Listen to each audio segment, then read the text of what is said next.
Harris in a Senate committee hearing of Homeland Security on February 12th. The American people also, Mr. Chairman, need to hear from the officials who are currently responsible for addressing this. And we need a public hearing with current government officials as soon as possible. It is critical to my state of California. I have spoken with some of the current officials and asked them why they are not here today. And they did not have they did not have a good response for why they are not. In fact, they went on to say, well, we have to take time to prepare talking points. The American people deserve them to be here this morning. Joining us right now is Senator Kamala Harris of California, coming live from Washington, D.C. Senator Harris, always glad to have you back on the show. It's good to be with you, Roland. So it has been laughable to watch these daily news conferences, which really is Donald Trump's reality show, and to listen to him talk about how everything is great and wonderful and perfect and how great they've been doing, and they get a 10 out of a 10, when in fact, in February, you and other Democrats were saying, what is happening with this? Senator Chuck Schumer, January 26th, called for a national emergency. They were not paying attention. Trump was not paying attention. Right.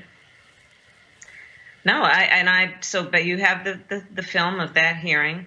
We also had many closed-door hearings, which one I asked, why were they closed-door? Because the American people needed to hear what was going on. But there were very few answers then and still. You know, listen, we just heard a report from the president's own scientists that there is an estimate that up to 250,000 Americans will die because of this pandemic. And one of the things that we know, we certainly couldn't have avoided it arriving on our shores, but we could have mitigated it, and that would have been by responding immediately to the seriousness of the crisis and embracing truth, embracing fact, embracing science. But instead, we had a president who was referring to this as a hoax, a president who was being, I would actually argue, quite frivolous in the way he was approaching this, and because he was interpreting everything that was happening through the lens of his life and his priorities as opposed to the American people. You know, Roland, this is one of those moments where the people deserve their government to work. The government has three essential functions: public safety, public education, and public health. But part of the problem with Donald Trump is he has never fully embraced what it means to be president of the United States. He does not believe in government. And so at this moment, where the people need their government to work and need their president to take on a sense of responsibility for the public health of the nation, he has fallen short. And what has happened instead, thankfully, is we have leaders at a local level, at a state level, who have been shouldering on broad shoulders the responsibility for taking this on. London Breed, the mayor of San Francisco, was the first mayor in the country to say, you know what, we're locking this down. We're going to have people stay at home.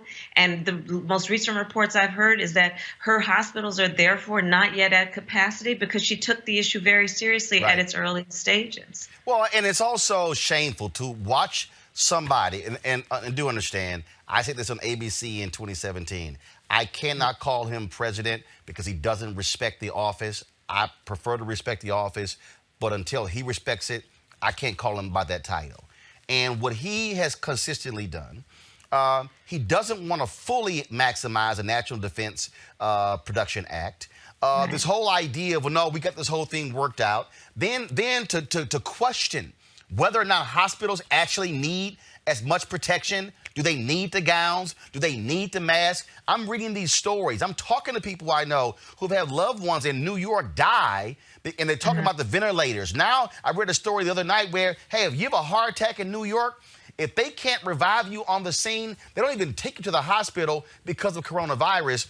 And what we're seeing are daily news conferences about, hey, I'm #1 on Facebook. Everything is great and wonderful. We're doing a great job. I mean, it does nothing but anger you to watch the failure of Donald Trump and the federal government respond to this coronavirus. No, I mean, to add to the points that you're making, the hospital workers. You know, so many of our healthcare workers are women of color who are going to work every day, leaving their babies at home because they believe in their mission, which is to help save lives. And they are going to these public health facilities, hospitals and clinics, and they are doing their work without the appropriate protective equipment. They are coming home knowing that there is a potential for them to infect their family, and they're doing it because they believe in their mission. Some of the heroes coming out of this, clearly one of them is not the President of the United States, but some of the heroes are these healthcare workers who are, not just doctors and nurses, but the folks who are working in the hospitals every day, helping to bring aid to the people who need relief. And that's why I'm fighting for them, and that's why I actually stayed in D.C. instead of going home to California. We need to make sure that we are fighting to get the resources to the hospitals. This last $2 trillion bill that we passed granted $150 billion to hospitals, but it's a good start, but it is so not enough. I yesterday was in a phone conference with the 13 biggest mayors in California talking about the needs that they have for tests, for masks. You talk about the Defense Production Act. So here's the thing. Donald Trump doesn't get what it means to be President of the United States. Because if he did, he would understand the President of the United States has been equipped with certain tools to use at a time of a national crisis. One of them is the Defense Production Act, which simply gives the president the authority to say to the private sector, you need to produce this, you need to manufacture this in the best interest of the well-being of the nation in a crisis. So he just sat there having that tool at his disposal and not using it. And now, just in the last few days, he has to encourage the production of ventilators. But let's be clear about this. The production, they've not yet been produced. It takes a while to produce the numbers that we need and then get them to the streets. And so I'm saying, okay, good, do that, but also let's get the production going of masks. Let's get the production going of tests. People are dying every day in this country. And had that taken place in early February, here we are now in April. They would have been ramped up, would have been able to get all of the equipment needed, would have been rolling up the assembly lines, but instead they're saying, oh, no, here we go. And the same thing with the test, the exact same thing. I mean, you got people who are sick, but they can't get tested because they're not sick enough.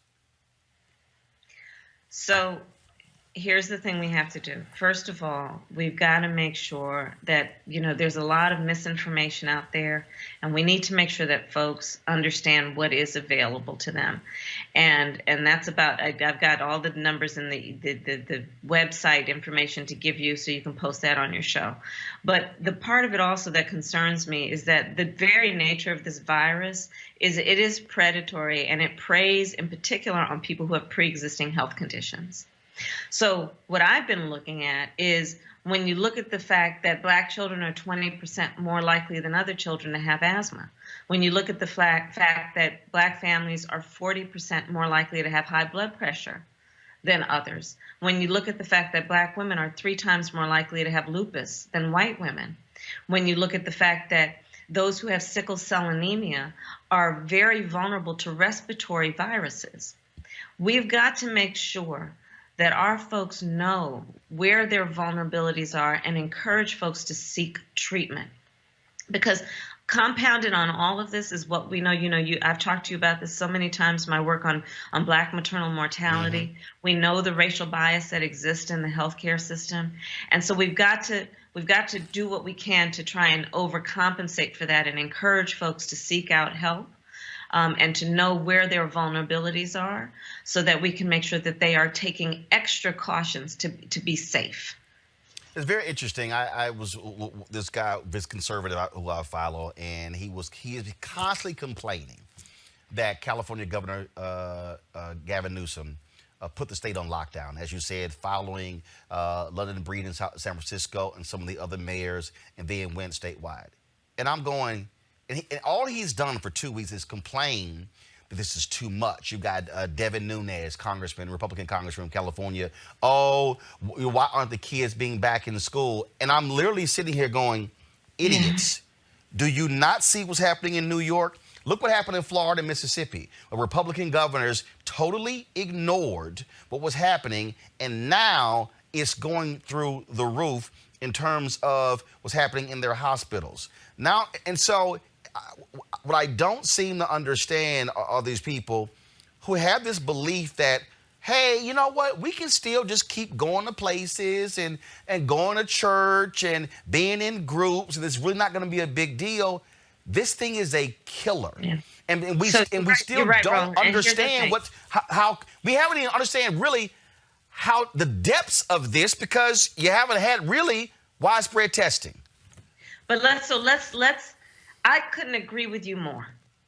We have so many people who are examples of an utter failure of leadership. You know, crisis brings out the best and the worst. Yep. You know, back to those healthcare workers who are going to work every day. Heroes, because here's the thing. Unlike if they were called to do their profession and their skill of saving lives in a time of war, where they would have to go and deal with the trauma every day, these healthcare professionals, all of them, are going to work every day, not only dealing with extreme trauma, but knowing that they're exposing themselves and their families by extension to harm. Heroes. Mm-hmm. Let's talk about what we need to do to have legislation, which is part of the reason I'm fighting here in D.C., to get paid sick leave. Yep. Workers deserve to have the time to be home and get better when they are sick without worrying about whether they can put food on the table to feed their babies or have a roof over their head. Part of what I'm fighting for is to say that we need to protect consumers. April 1st was yesterday.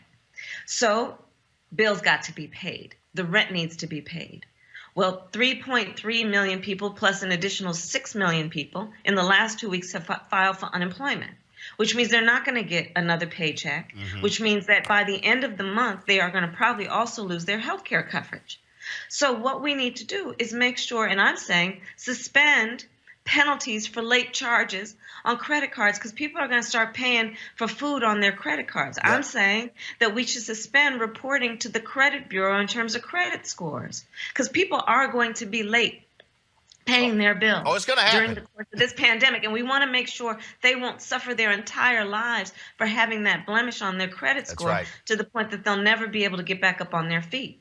We've got to fight to make sure that we are also dealing with the fact of social isolation. Roland, I'm so concerned about the mental health implications of this.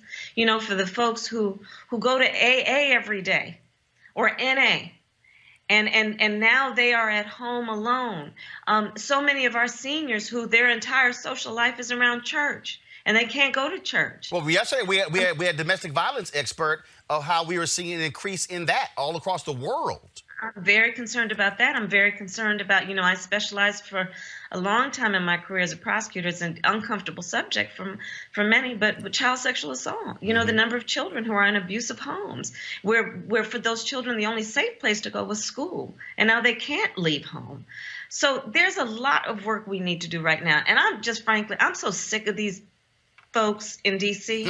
who are supposed to be leaders Right. and are in a state of denial and in a state of political manipulation. Let's just focus on what we all collectively know needs to get done. We Right. need to advocate for the least of these.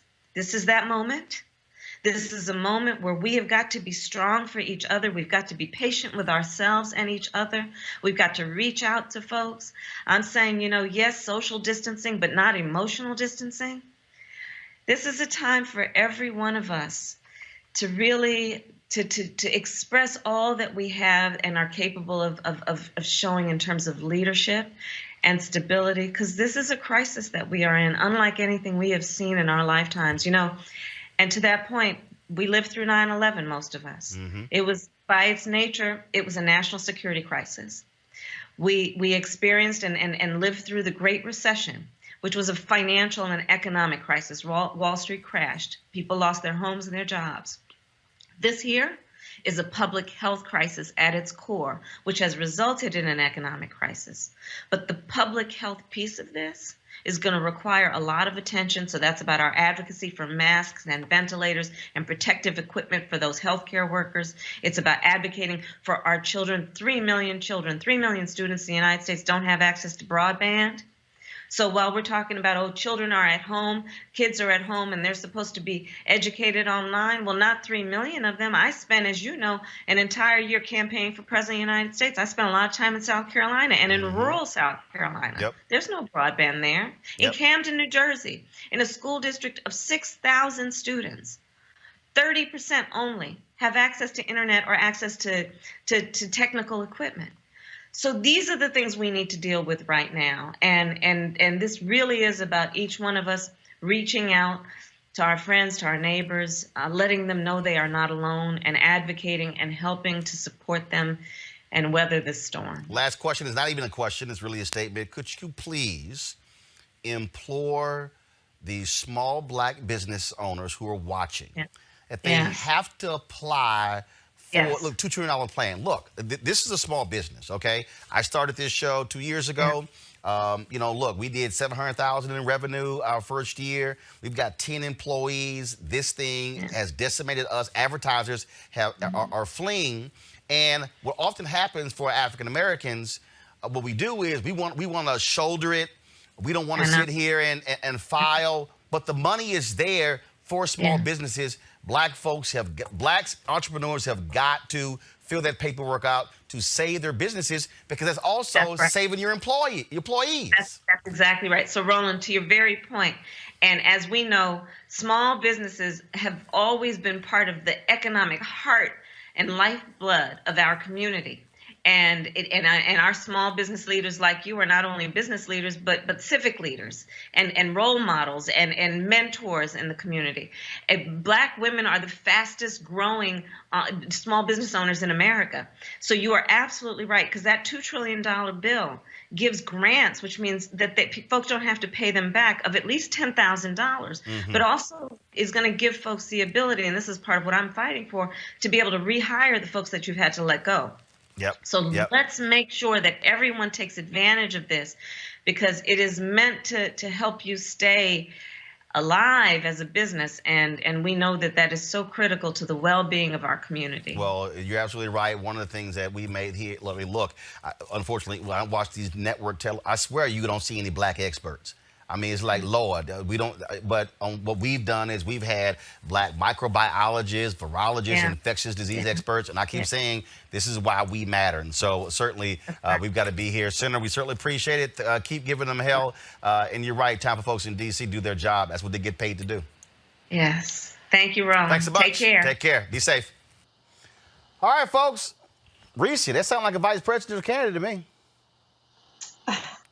You know, this is why I go so hard for Kamala Harris, Senator Kamala Harris, because she puts in the work.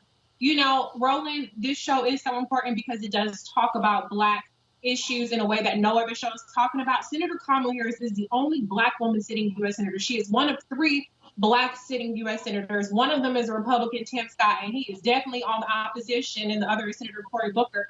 But she is truly, truly an advocate for not just Black communities, but for people of color, for Native American communities, for U.S. territories like Puerto Rico, ensuring that they get their treatment, the District of Columbia as well, for LGBTQ communities, for children. I can go on and on and on. We just saw the interview where Senator Kamala Harris can tick off so many things.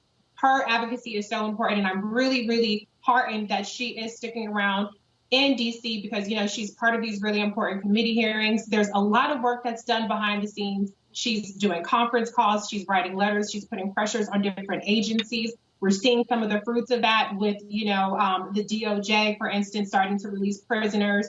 And throughout the country, people are starting to do that. That's some of the advocacy that she's led on. So absolutely, it's not about just having a Black person there for the sake of having a Black person. It's not just about symbolism. It's about the person who is calling the shots, who has a seat at the table, who has our interests at heart, and who's going to do the work and not just talk the talk.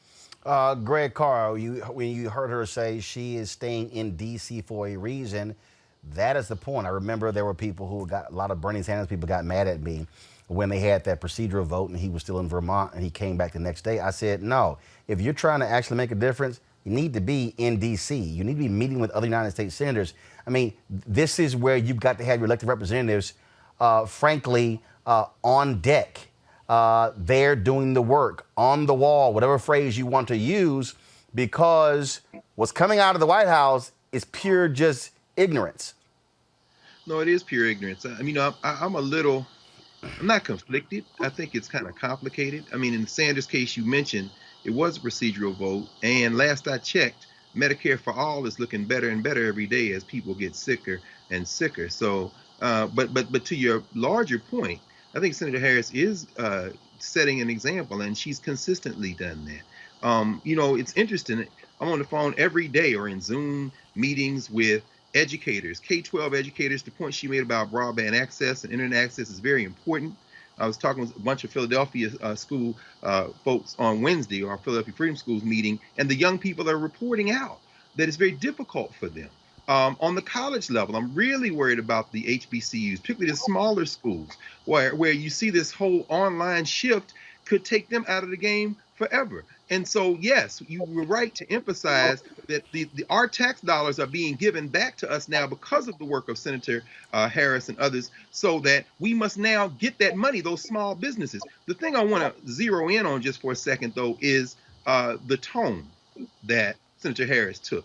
That she was very keen to emphasize the mental, the emotional challenges we're facing. One of my elders who's in Chicago was talking to her about some of the issues going on there, and she said, people just aren't in that frame of mind to conduct business as usual.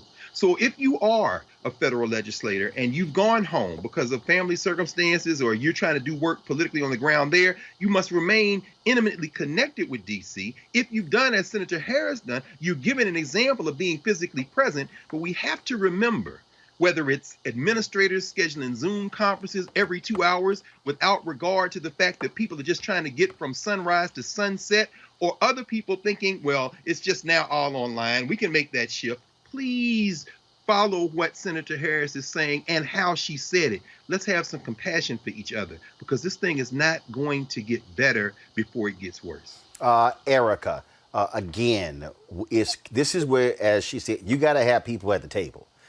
And we've got to ensure they're African Americans. Look, even though Crazy Man is in the White House, you got to have African Americans who are there fighting for black businesses, fighting for HBCUs, fighting for our people, because we are still constituents of this country. We're still taxpayers. Right. And listening to Senator Harris, you immediately understand why it is so very important for us to have a seat at the table. Because, again, going back to what we do when Black people enter the picture, specifically Black women into a place of leadership, having a voice, we lift up all people. Think about the myriad of issues that she rolled out, some things that had not been thought about. I listened to her on an MSNBC interview a couple of weeks ago, and when she was rolling out how we should treat this and the things that are important, that third piece that she brought in, and she's one of the only people that I've heard say this, is she's the approach should be from a public health approach, a public health standpoint, and that it does have economic and all these other implications. And so when you think about the whole person and how that impacts making this really, really serious shift, a shift that when you think about the census, there had to be preparation for that, going to digital, going pretty much all digital. We have in the United States, everybody doesn't have access to broadband. So you have nonprofit organizations like Fair Count that have partnered with other folks to say that, listen, in these rural areas, we're going to be able to provide kind of like internet cafes and hotspots so that people can complete their census. And National Census Day was yesterday. So that is why it is ever important that Black folks, communities of color are at the table, because we are thinking about the whole community, because that's who we are. Well, folks, you heard me talk to Senator Kamala Harris about that very issue in terms of African Americans getting these dollars from the federal. I want you to like, share, and subscribe to our YouTube channel, youtube.com/Roland S. Martin. And don't forget to turn on your notifications.